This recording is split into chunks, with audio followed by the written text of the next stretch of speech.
Welcome to the Better Two podcast. I'm your host, Donna. Today's guest is Wendy Stonehenge of the Candy Whips, and we talk about music, we talk about AI, and so much more. So tune in. Hi, Wendy. How are you doing today? Good. How about yourself? I'm doing good. Pretty good. It's nice and cool, so I'm happy. Nice. So you just released a new record or EP with the Candy Whips, and this is Correct. the third thing that you've put out, third piece of music Yeah. you've put out as Yeah, far as records. excluding a couple singles here and there. Yeah. Yeah. So, and I've listened to all of them, and each has a different sound and a different depart. This is definitely a departure from the last one, because the last one was a little bit more rock, hmm even though it was techno. So, what made you decide to go back into the oldies vault and embrace the oldies and mix it with the 80s? You know, as I've been digging deeper into this project, a lot of my music listening time is really focused on listening to the kind of music that inspires me to make music like this. And all those bands from the late 70s and early 80s that were doing synth pop, they grew up on oldies. The music of the 50s and 60s is what inspired that music. So I don't want to become someone who's just doing a pastiche where I'm trying to sound like these old synth pop bands. I want to create music in the same way that those bands did.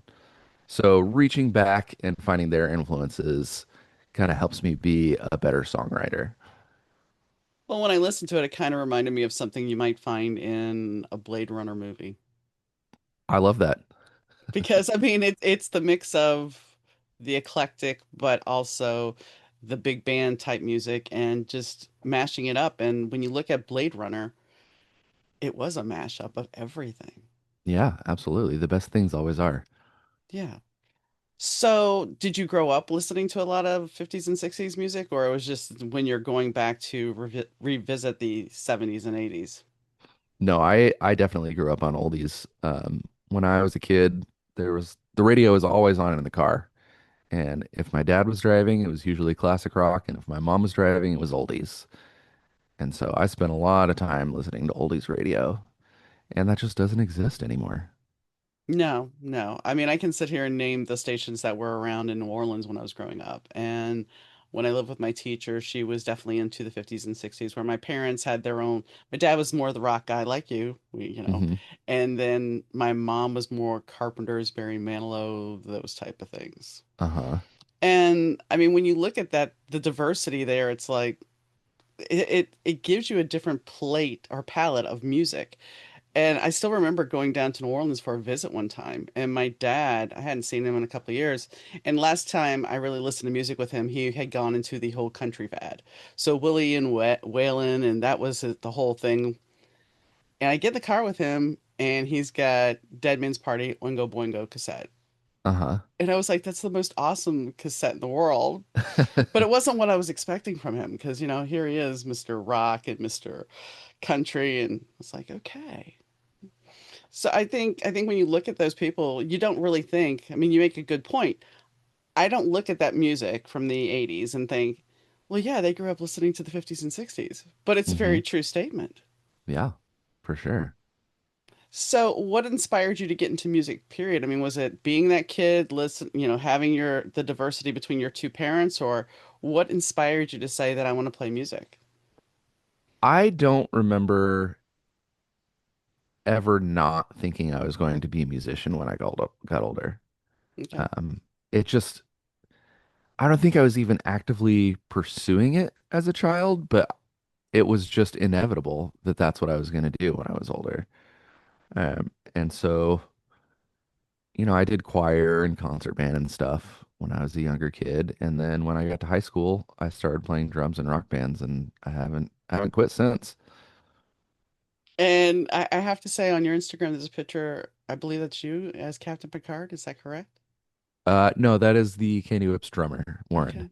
But you kind of resembled him. That's why I was like, is that him or not? I think you could pull it off. But Yeah. um, so drums became when you were in the concert band. hmm before you hit high school. What did you play there? I did percussion. Okay. So drumming has always kind of been your thing. Yeah, it was until probably my mid 20s. I wanted to get more into songwriting. And, as a drummer, nobody wants your songwriting input for good reason. Most drummers aren't good songwriters. But yeah, I kind of switched to usually fronting bands. And that's for the most part what I've done. Do you find it more fulfilling or do you miss drumming? I do miss drumming, uh, but I've ever never actually owned a drum set. I've been Really? the drummer in probably about 10 bands in my lifetime, and I've never owned my own drums. So How, that's how, kind of prohibitive. well, I mean, I kind of look at what, I listened to Dave Grohl's book and he was talking about how pillow cushions had become his drum set at one point in his life. Uh-huh. So how did you practice if you didn't own drums? I basically only got to practice with the full band. Okay. Um, when I was in junior high, the school band director let me take the drum set home during the summer a couple years in a row. So that's kind of how I taught myself to play the drum kit. And when I was 14, somebody at my school heard a rumor that I played drums and asked me to join his band. And he had just bought a drum set. So that's kind of how I got started. And after that, I just kept joining bands where somebody already owned a set and I just show up and play at rehearsal. And here's the bigger question, because I wanted to be a drummer, and I never got to that opportunity. Um, did your parents support this, or were their parents like, "Oh God, here we go with the loud noise"? And They were pretty supportive. They had me set it up in the basement, so it wasn't quite in their face, but I'm sure it was pretty annoying when I went down there and practiced, but they were pretty cool about it. My parents were really uptight about most things, but when it came to music, they kind of just let me do what I wanted to do. which is great because a lot of Yeah. parents would just be like, "No." And I mean, to be fair, most parents, when the kid brings home the recorder, cringe. It's like, do we have to listen to this? Yeah. But I think if you have a parent that's supportive, and if you have both parents that are supportive, that's a gift in itself because there's a lot of parents that would just be like, "Oh, just don't even Yeah. waste your time." Yeah, for sure. So, are your parents still with you or alive now? They're still alive, yes. And what do they think about your exploits as a musician? I'm just like the quirky kid in the family. They think it's a fun little thing I do. Um, I don't know. My parents are Mormon, Okay. so we come from very different worlds.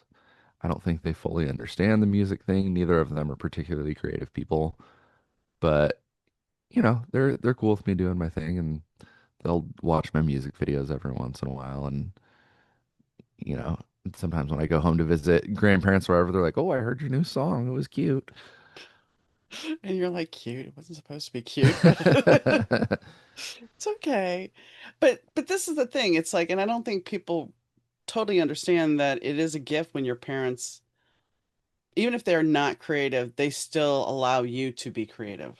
Yeah, for sure. Because I mean, I had a mom who she liked to compete and she couldn't handle me being creative. And I've told this story before. I would dress outlandish. It was the late 80s and I was dressing outlandishly and we lived in Shreveport, which was kind of conservative. hmm And she's like, "You need to go to the mental health hospital to get checked out." Okay, why? Because the way you look and everything, the what you want to do, you're insane. Okay, so I go, and the guy looks at me. He goes, "Why are you here?" I'm like, "Because my mom thinks I'm crazy." He goes, "No, you're creative." He's like, "You need to get away from her because she's going to stifle the creativity, if not kill you." And I'm like, "Okay." So I go back home and I tell my mom, and my mom looks at me and she goes, "They don't know what they're talking about." Okay, I did what Wow. you wanted.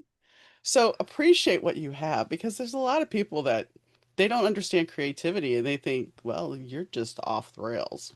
Yeah. Yeah, I remember when I was about 15, I found a pamphlet in my dad's stuff uh, that was called something like How to Tell If Your Teenager is on Drugs. And it was like, oh, your teenager is wearing different clothes. Your teenager has different friends. Your teenager is up on the phone late at night. It's like this is just a list of how to tell if your teenager is a teenager. Yeah. Yeah. I mean, but this goes back to I was in Lutheran school in 81 and we had a sex ed book called Take the High Road. Oh boy. Yeah, pretty much. I mean, and they split the class up even though they had female and male anatomy in there, but basically it was about abstinence. Hmm. They didn't even teach all of the book. It was just basically for us to be abstinent. Of course. But why are you teaching this then?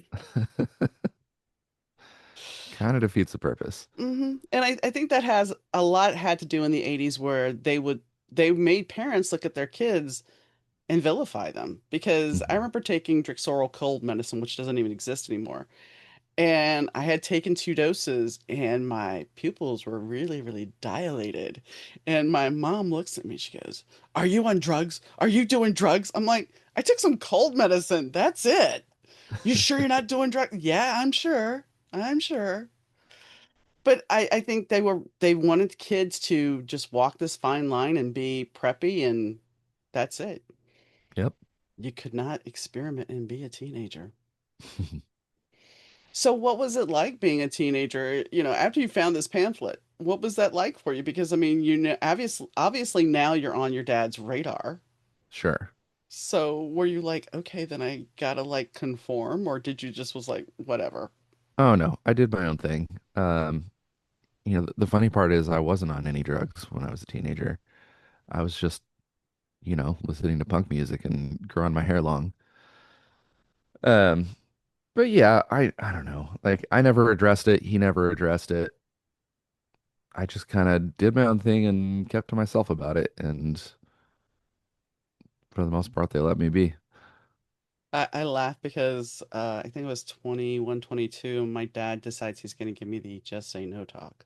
Uh-huh. But my dad's just say no talk is this: I've tried everything. I've tried all the drugs. You don't need to try them. They're not going to do you any good. Don't bother with them. It's fine. I did them. They're not worthwhile. Uh-huh. That's How'd that not, work out? I didn't do them. I wasn't doing it. I just looked and I was like, okay, that's not really what I was expecting, but I think each parent, you have the parent like you that's kind of, we got to walk this line. You have my mother who's like very conservative, and then you have my dad's like, nah, it's fine. Hmm. Yeah, I don't know. My dad was always a party guy. After they split, I watched more parties with my dad than I can say anything. But it was New Orleans, so. Yeah, of course. So, what made you decide to form this side project? I mean, I know you have another band you're in, so what made you decide to experiment this way? It was during COVID. I Hmm. had a couple of synthesizers lying around the house, and I hadn't really done a whole lot with them, and I was bored, and I was like, all right, I'm gonna actually dig in and like figure out how these things work. Hmm. And as I was playing around with them, I started coming up with songs, so I started recording them, and I sent them to my friend Bruce Duff, who works over at Kitten Robot Records, and he's like, hey, these are really great. We actually want to put this out on the label. And it just kind of expanded from there. Nice. And I know Josie Cotton, that's her label. Hmm. So how did you get to be part of Kitten Records? I mean, was it just for that, or is your other band part of that as well? My old band Glitter Wizard was already on the label. We had hooked up with Bruce a few years prior, and he was kind of our unofficial band manager for a few years. And so when Kitten Robot started signing new bands, Glitter Wizard was one of the first new bands brought on board. Um, and I kind of just happened to get my foot in the door at the right time with Candy Whips. They were still signing bands. I think they've since closed the door for a little while, and so I got in there just in the right time. What do you hope to see with Candy Whips? I just want to keep putting out good records. Um, I'm not the type of person who thinks they're gonna make a living off of music at this point in my life. Um, I don't think I have it in me to do touring 8 to 10 months out of the year anyway, which is what it would take to be a professional musician. So if I can get out there and just play some shows and put out records that people like, I'll be stoked. Which is, I mean, that's something that people don't think about. It's like when you're younger, that's what your big dream is. Oh, I'm going to be a musician. I'm going to tour and I'm going to have this and I'm going to do that. And then you realize that just very much like being a writer, because I am an author, the Hmm. fact is you kind of go, wait a second, if I can just make some people happy and do what I love doing, then I don't need all the other trappings. Yeah, for sure. Because with all the other trappings, a lot of crap comes with it. Yeah, absolutely. I mean, can you imagine having the notoriety of, say, Taylor Swift? I would hate that. I know. It. I once had a betta fish that I put in an aquarium because it was much easier for him to live, but I called him Rockstar. And my friends were like, "Why do you call him Rockstar?" I said, "Because it's like living in a fishbowl. Everything you do is going to be scrutinized. And is it really that great of a life?" Yeah, probably not. So, what would your dream be to play? Where would you love to play if you could play anywhere in the world? If I could play anywhere in the world, Hmm. I would love to do a tour opening for Devo. That would be interesting. I guess that's more of a who than a where, but No, it's still. I mean, it. You said a whole tour, so that would mean wherever, and that kind of still answers the question: why Devo though? I think Devo is the ultimate new wave band. I think those first few albums are perfect start to finish. Their whole attitude about music is great. Their their songs are great. Their stage presence is great. I just love everything about that band. They're very inspiring to me. My late husband loved them too. The one thing I often laughed about is freshman year in high school. I went to an all-girl Catholic high school at this point, and I was on the flag line, and we also had the dance team and everything. And we had to perform a routine to Whip It. I'm like, really? I don't think that this jives. Of course, we all auditioned to Super Freak, so I don't think the adults were paying attention in the room on these things, but Of course. Whip It, really? Devo is definitely it's a different style of music, and I think honestly your style would fit right along with that. So that would be a perfect mashup. Yeah. And they're still touring and they still sound great. Hmm. Hmm. If you could perform with one person, have one person guest on your record, who would it be? Brian Eno. Okay. Why? Yeah. Uh he just he has the magic touch. He's worked with so many great bands and almost everything he's worked on has been great. I would say there's a few bands I just don't like, but I'm sure his influence is great on them as well. Have you ever thought about reaching out just for giggles and grins? I mean, you never know what could happen. Yeah, I don't think I have the budget for that. You never know. I mean, you think strange things happen and you never know. That's true. That's true. So, if you could play another instrument besides drums, which would you choose? I do play other instruments. Well, see, I didn't know that, so Yeah, I have a bad. country band that I play rhythm guitar in. Not well, but I do play. I've played bass in a few punk bands. I play all the synths on the solo Candy Whips material. So I dabble in everything, but singing is definitely where I feel I'm the strongest. But now I have to go back though because country music would be definitely a departure from where you're at. So, where is that from? I rarely have two bands within the same genre. I like to jump all over the place. Okay. I have a lot of different tastes and a lot of different things to say, and it takes various mediums to say all those things. I interviewed two gentlemen recently that are basically in a hardcore heavy metal band, and they proceeded to tell me they had a country band as well. And I was just kind of like,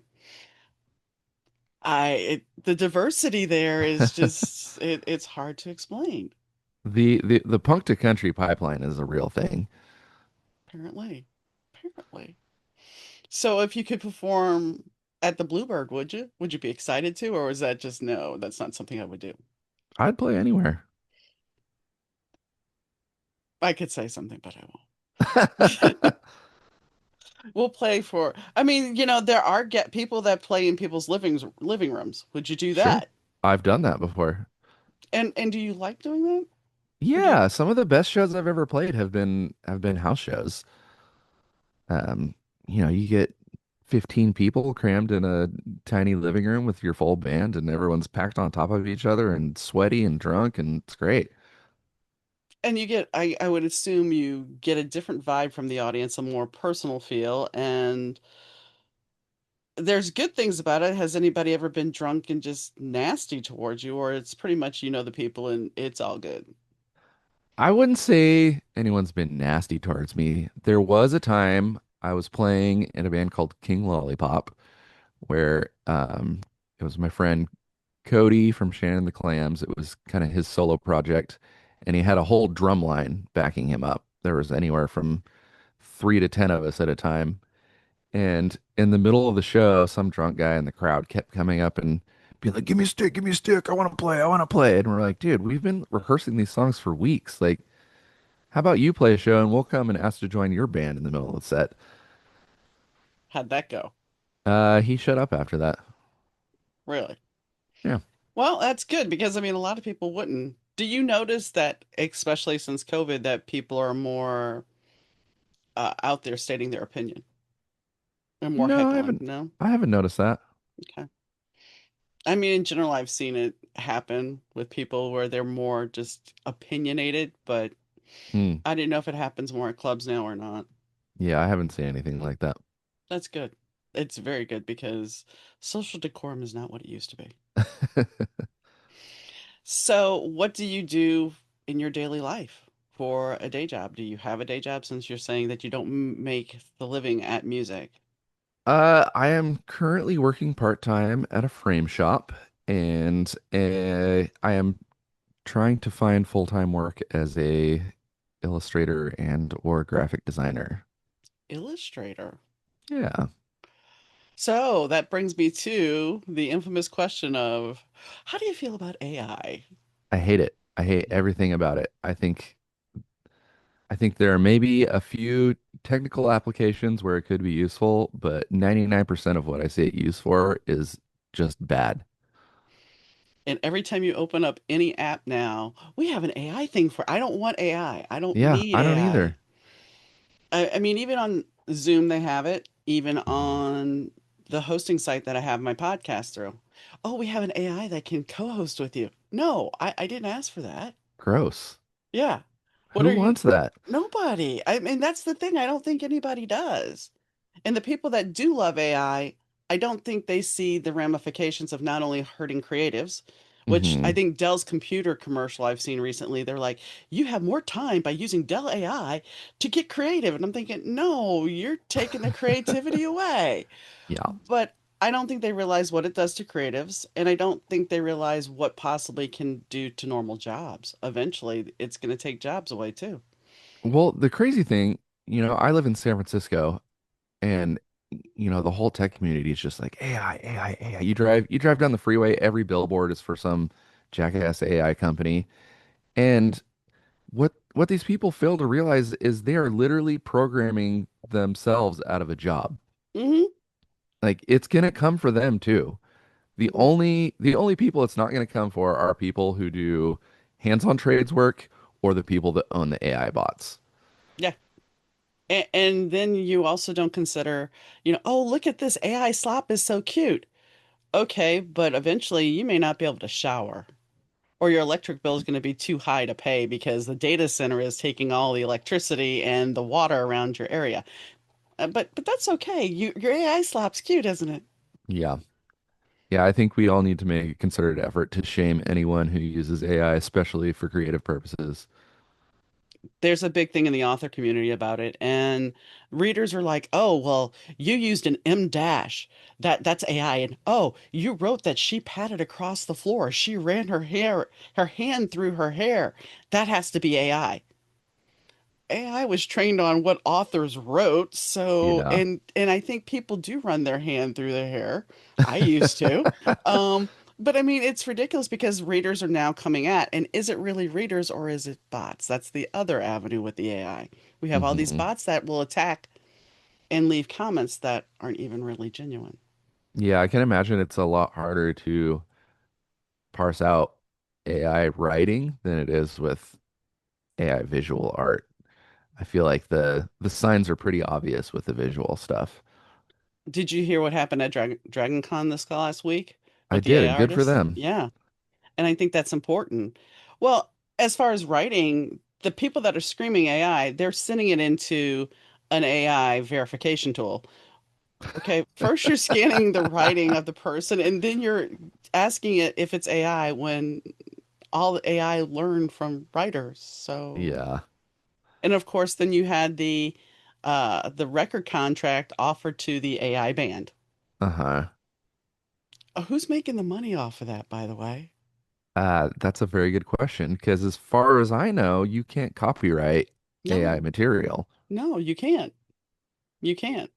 So I don't know. It's a very strange time we live in, and I don't know how to get people to realize that maybe it's not the best thing, and maybe because let's be honest, AI doesn't always give you the right answer either.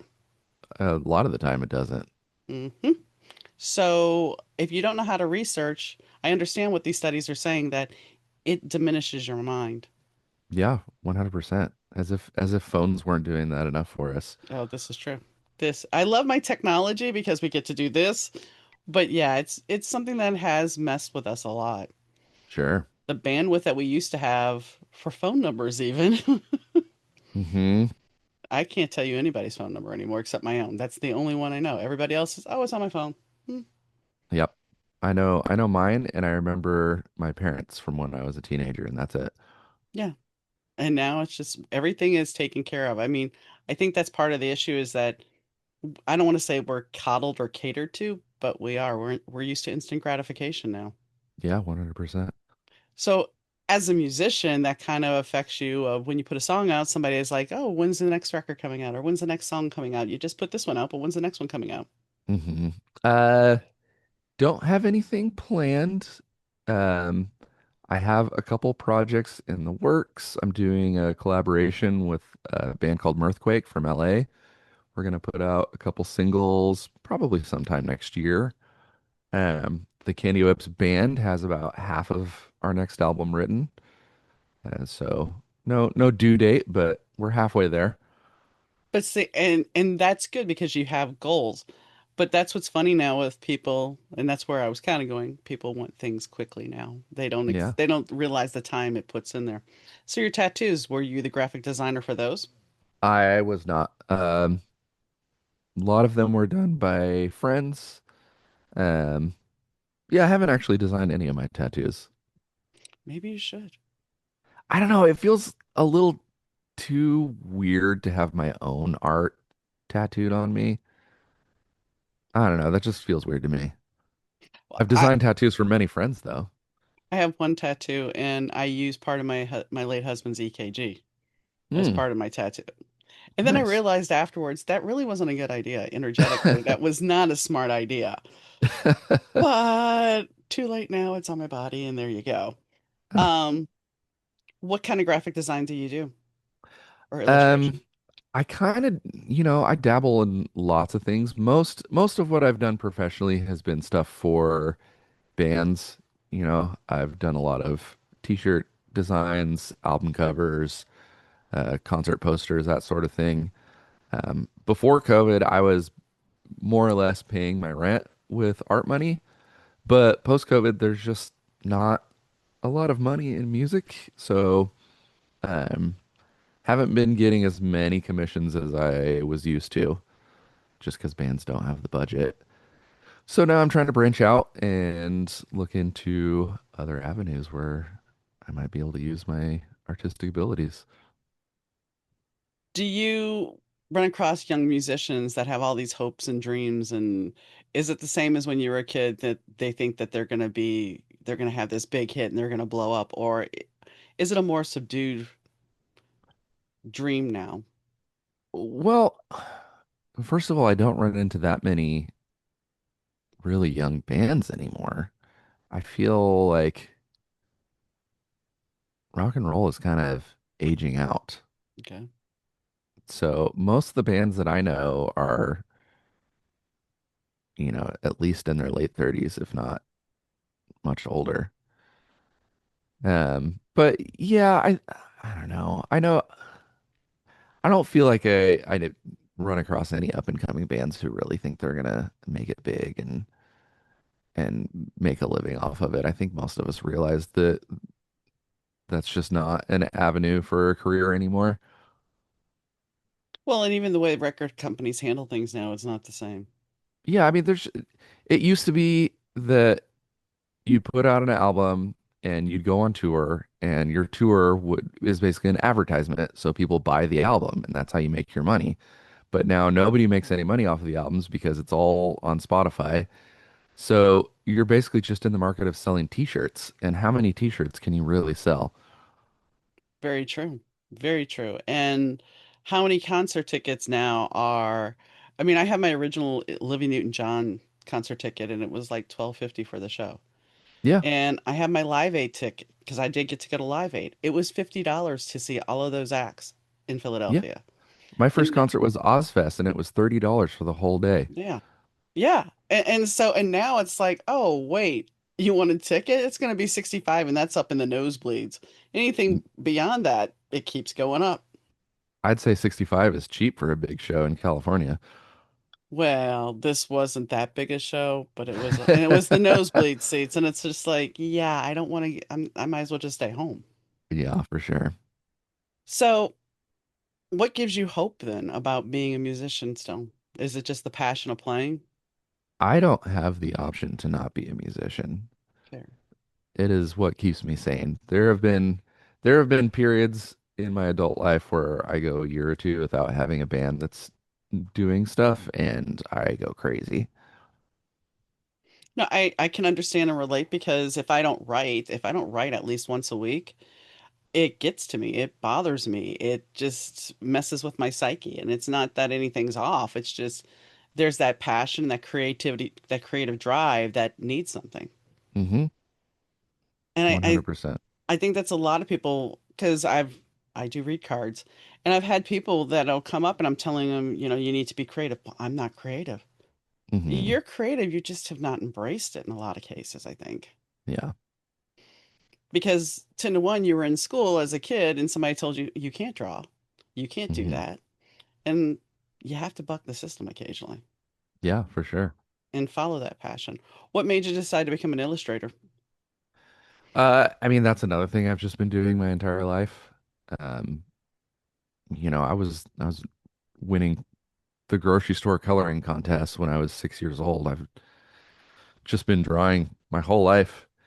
And yeah, when I got into probably my mid 20s, I had a friend, Stacey Willoughby, who is a really talented poster artist, and she was basically doing posters for all the cool shows all over Santa Cruz.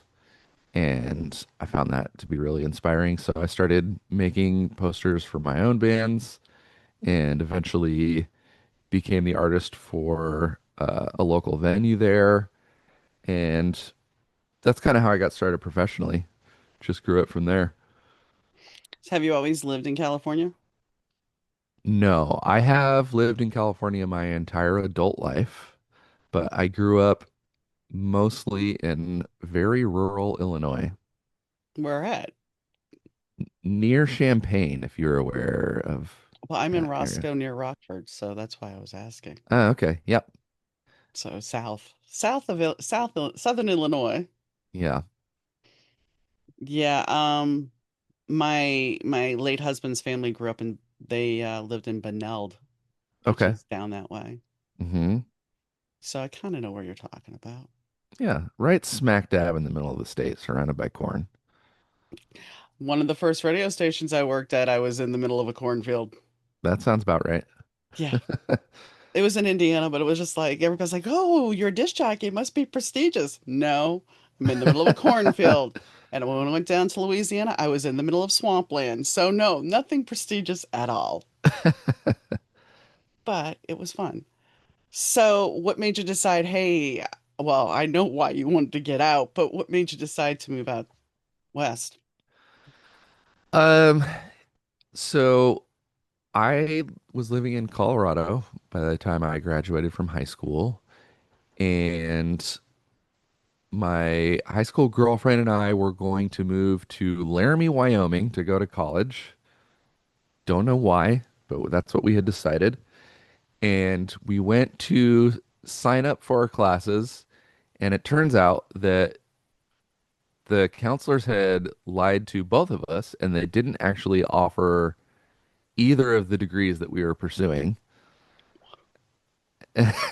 Like I was trying to study graphic design, and it turned out they had an art program with one or two design classes, but not a design degree. So we're like, oh, okay, well now we have to change gears. And for our own reasons, we both needed to get some distance between us and our parents. So we're like, all right, we got to get out of here. Where can we go? And we had visited Chico once for I think maybe 30 minutes, and we're like, that seemed cool enough. We'll just go. And just on a whim decided to move to Chico, California. And I've been in California ever since. But isn't that kind of how the best stories in life work? That you're just like, you know what? I'm going there. Yeah. I have a friend who grew up in Iowa, and she was really needing to move away from home. And she had picked three different cities, San Francisco, like Chicago, maybe one more. She couldn't really decide which one she wanted to go to. And so her friend pulled out a map of the country and put it on his back deck and put an acorn on each city. And he said, whichever acorn the squirrels come and take tonight, that's where you're going to move to.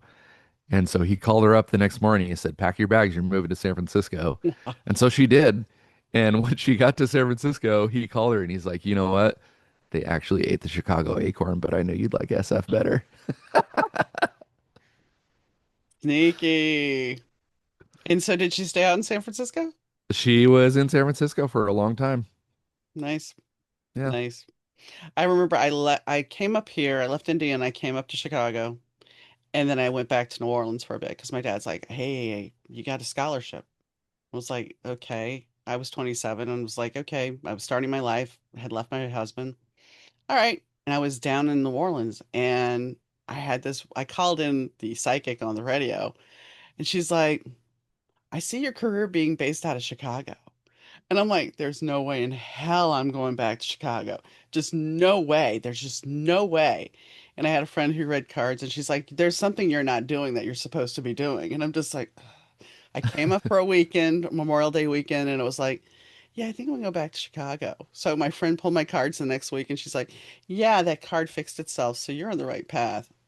Hmm. And I've been up here Chicago's since great. 95. It is, but I've kind of moved. I lived by the lake and I've kind of Hmm. moved further and further and further and further back away from the city, which Yeah. I kind of miss the city. Chicago's a great city. I don't think I could handle the winters there, but The it's a pretty rad place. the winters now, at least as far out because I don't have lake effect snow, the snow Yeah. is not that bad. It has changed a lot since I moved up here in 95. Hmm. But like right now we're at 60 something degrees, the beginning of Yeah. September. I'm not going to complain. Yep. That's not too bad. Now if we hit negative 10 with a wind chill of negative 30, then. But you can always put clothes on. You can only take so much off. That is true. But so what is the next incarnation of Candy Whips? Because like I said, I see this transformation in each record. What is the style going to be this next time, you think? Or are you going to stay with where you're at? I don't have a premeditated idea of where the sound is going to go. Um, it kind of, yeah, just gonna feel it out and see what happens. The new material that we're working on with the band, I can say is pretty diverse. It all, you know, it all sounds like Candy Whips, but Candy Whips is not, some bands just kind of write the same song over and over again, and they're really good at that one song. But if you've heard one song, you've heard the next one, and I just can't do that. I have too many influences, too many ideas. So, you listen to an album that I put out, you're not gonna get the same song twice on the album. And we're definitely continuing that with the new material. Yeah, one band in the 80s that I've talked about several times on the show that was very successful at doing that was the Outfield. Hmm. Every song that they had on the radio sounded exactly the same to me. Yeah. Yet I have friends that love them to death. And I'm like, okay, I mean, look at AC/DC. yeah. They wrote the same song over and over and over again, and but they're great every time. I think part of it might have to do with the passion and believing in the music. Sure. And if you are passionate enough and you can produce that energy when you're performing, Hmm. then it's awesome. For And, sure. and I look back at, because now with the internet, there's things that we would never have seen before, i.e., Guns N' Roses, Axl Rose still singing, and Motley Crue, Vince Neil still singing, and David Lee Roth still singing. And we would never be privy to see them live had it not Yeah. been the internet. I'd say singing is a generous description of what those three are doing these days. I was trying to be nice. I was trying to be nice. But I think part of it too is, all right, it's a crappy phone. Most mics on phones are really bad. So we have to give them a little benefit of that. But I think when you're in the crowd, you don't pay it. I mean, I saw Led Zeppelin live. I don't remember it. I was getting crushed by the crowd. It was an Sure. awful performance watching it back. But when you're in the crowd, it's the energy. It's you're seeing Slash up there. You're seeing Yeah. Tommy Lee. I David Lee Roth, well, you're not seeing much except him wearing really tight pants, and I don't know that that's a good idea either. But, you know, it's interesting because how do you feel as a musician having people shove their cameras to take and record the show without actually watching the show? Oh, it drives me nuts. It absolutely drives me nuts. The worst is when you get stuck behind the guy that just has his camera phone up the entire concert. It's like you paid $15 to come to the show. You haven't watched any of it. You're creating crappy content that's going to sound like garbage. You're not going to watch it again. Nobody else is going to watch it. Like I will I'm okay if someone wants to take one, maybe two short videos in a concert. I don't need to do that. I'll forgive it in someone else. But if you're spending the majority of the time trying to quote unquote document the show on a phone camera, like just get out of here. Not to mention, your hand going to be that smooth the whole time? Yeah. No. No. And I think that's like I said, technology can be great, but there are things like that where it's like, no, I don't need that. Don't No. want it. Yep. Um, if you could see one band, if you could go back in time to see one band or one person perform, Uh-huh. who would it be? To go back and see any band in their heyday, Hmm. it's a real tough call, I'll give you but two. ooh, two? Okay. Um, if I could see Neil Young on the Tonight's the Night tour, and if I could see Funkadelic in their prime, those would be my two. And why?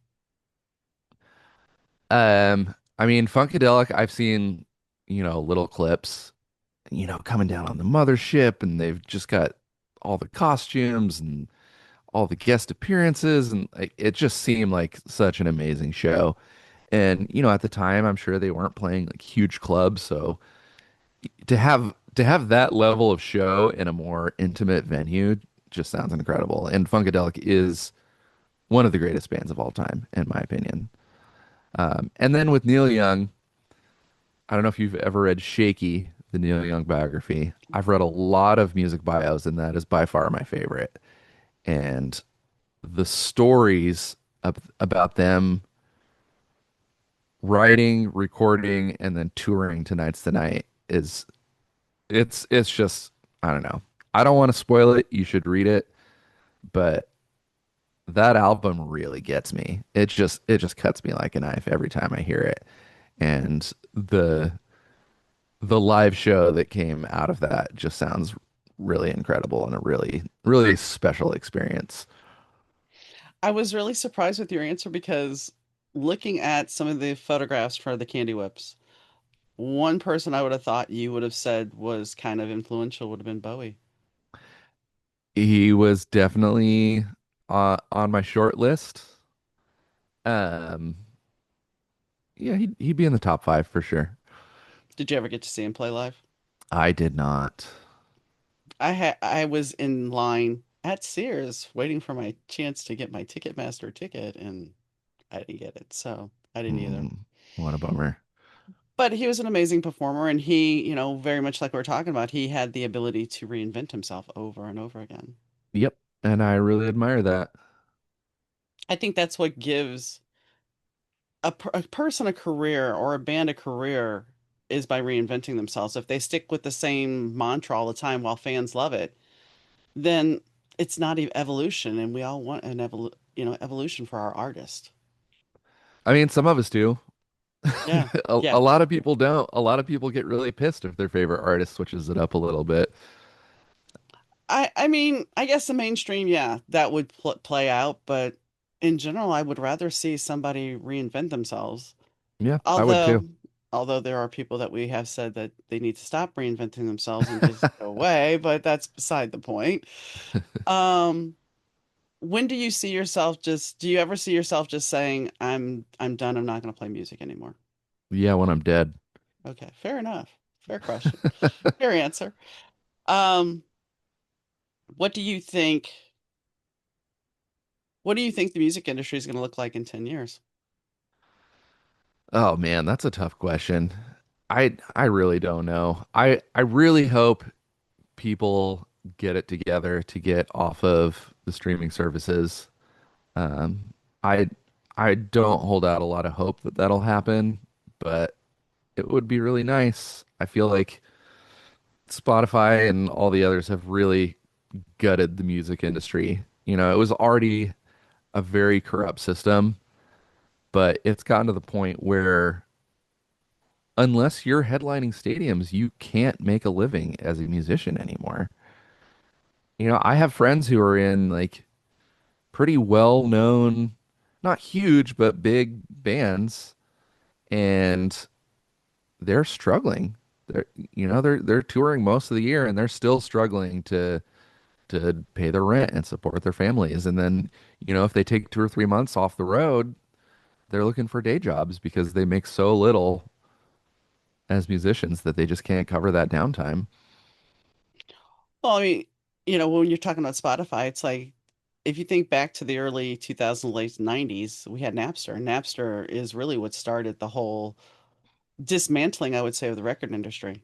Yeah, personally, I don't have a huge problem with someone listening to my music for free. Hmm. What I have a problem with is a middleman making tons of money so that someone else can listen to my music for free.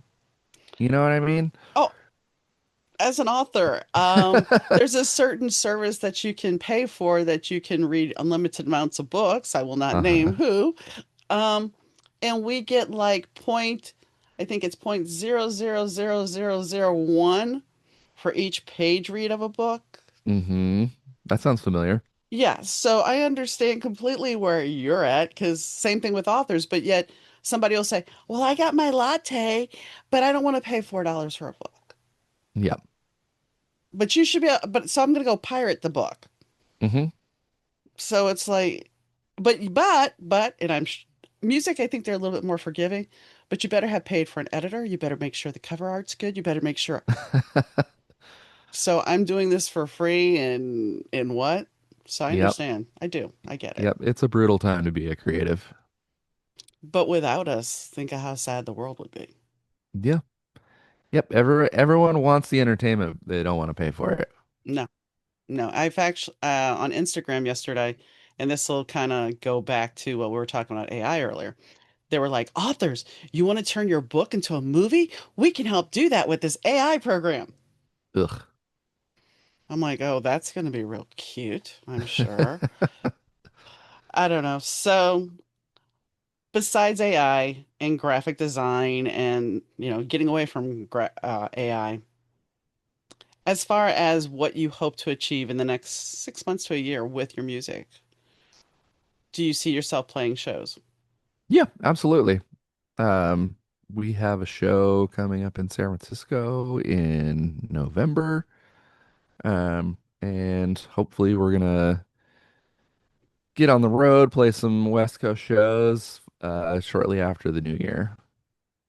But I've heard even that is now a challenge because the venues are like, we want to make sure you have a number of seats before you even book the gig. We want to make sure you can pull that crowd.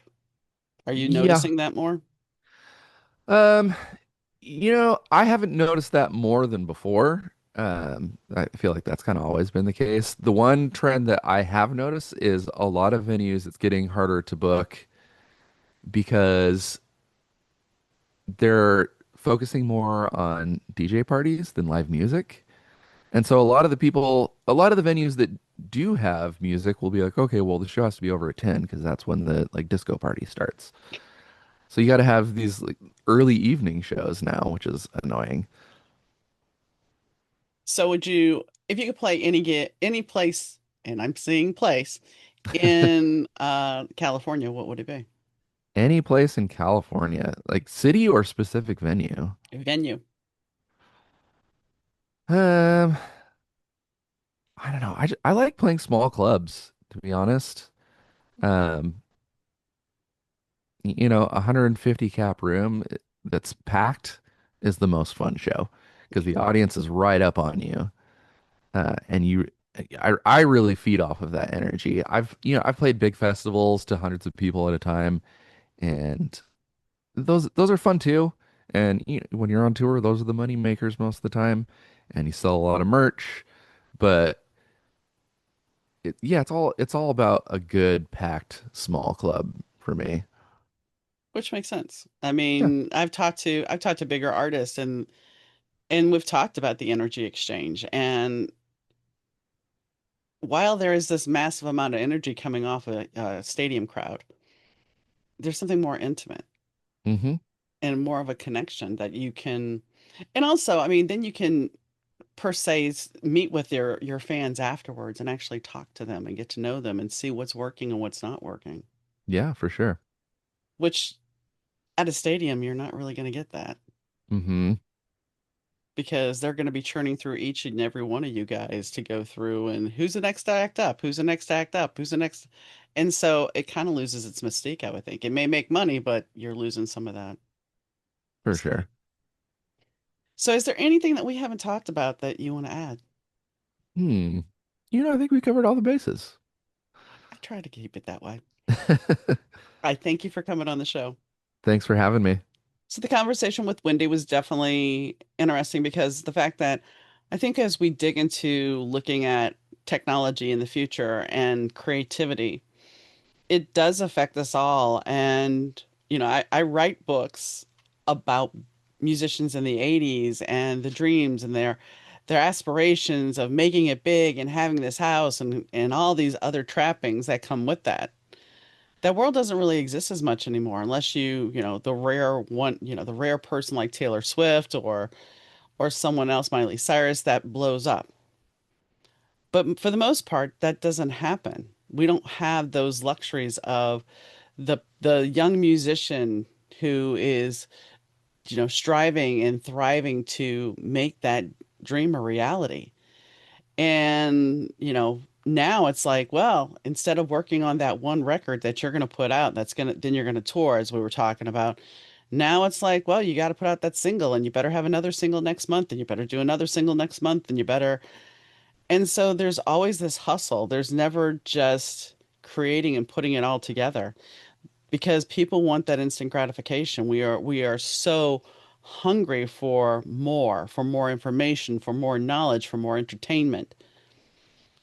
And so sometimes people are like, well, I can do this. I can just, because you've seen, I'm sure you've seen the ads for AI that we can make this into a movie, we can make this cartoon for you. And they want us to embrace this, but there's a cost with it. And I'm not just talking about the cost of creativity. The cost of creativity is major because how do you support yourself if you're creative and you have no other avenue? Well, you have to get a day job. And then you have to hope you can get a full-time job, which even that's even harder nowadays. But we also have to look at the environmental impact, and we kind of talked about that a little bit. I mean, there's towns here in the United States that now have suffered from not having, enough water, that their water is being rationed, that when they turn on their tap, there's nothing coming out because these AI data centers are hogging them all up. There's the one place in Tennessee where we're dealing with air pollution issues. And so, and we're not even getting into the electricity aspect. But therefore, if we're needing all this data to create, we're creating these data centers to house all this. And so they have all this computing power, but we have no water and no clean air. Who's going to be watching this AI crap? And, I'm not trying to fearmonger, but, yes, I'm a child of the 80s. And so I look at movies like Terminator and War Games and how the computers take over the world and Skynet from Terminator. And I look at this and say, is it really worth it? Are we really handing ourselves over to computers because it's so much easier for them? We can live forever then. I mean, when I pass, which, I've had to face my own mortality this year with the cancer. When I pass, if no one is left in charge of my social media or my YouTube, this will stay up as long as YouTube is around. And is that a good thing? I don't know. I don't know that it is. And maybe somebody finds it 30, 40, 50 years from now or 50 years after I'm gone and says, "What the hell is she talking about?" Or they may say, if somebody would have listened, and not just to her, but to the other people trying to sound the alarm about it. Because ultimately, as we discussed, as Wendy and I discussed, who's going to have a job if AI keeps growing and growing and growing? An accountant isn't going to be needed because, well, the AI can handle that. Well, an insurance adjuster, I've talked about that before. When I was working a long time ago, back in the early 90s or late 90s, early 2000s, we had the whole left turn program. AI was going to make that choice. And even though it didn't have all the answers. And that's the thing. AI is a programmable thing. It's not free thinking. It's getting its information from something that it borrowed or something that it was fed. And so I can give it a certain lean. I can get it to tell you what I think you should know, and not always the truth. But that being said, let's talk a little bit about Candy Whip's music. Candy Whip's music, as I was saying, there's three different albums available. There's Automaton, which is a more 80s type feel. It's kind of a Human League Devo-esque type feel. Then there's Artificial Melodies, which is more rock. And then the latest, you have this whole new thing. Moonlight is all about those classic songs re-envisioned. And so I would definitely check it out. It's something that to take you on this trip. And if you listen to it, listen to each one, you're going to see the growth and the change that we talked about, the evolution of music. And that's something that some bands just don't do. They just put out the same because people like that. So I think I'd like to thank Rich, not Rich Zai, because unfortunately Rich is no longer with us, at least with us, the project. He's still alive and kicking. He's still a friend, but he is no longer part of the show. I'd like to thank 30 year old. What is this? I'd like to thank Fast Susie for doing the intro and the outro music. I also like to thank you guys for tuning in wherever you're listening, morning, noon, or night. It's greatly appreciated. And I appreciate your support during my journey with cancer. And, well, I'll catch you next time, guys. Bye.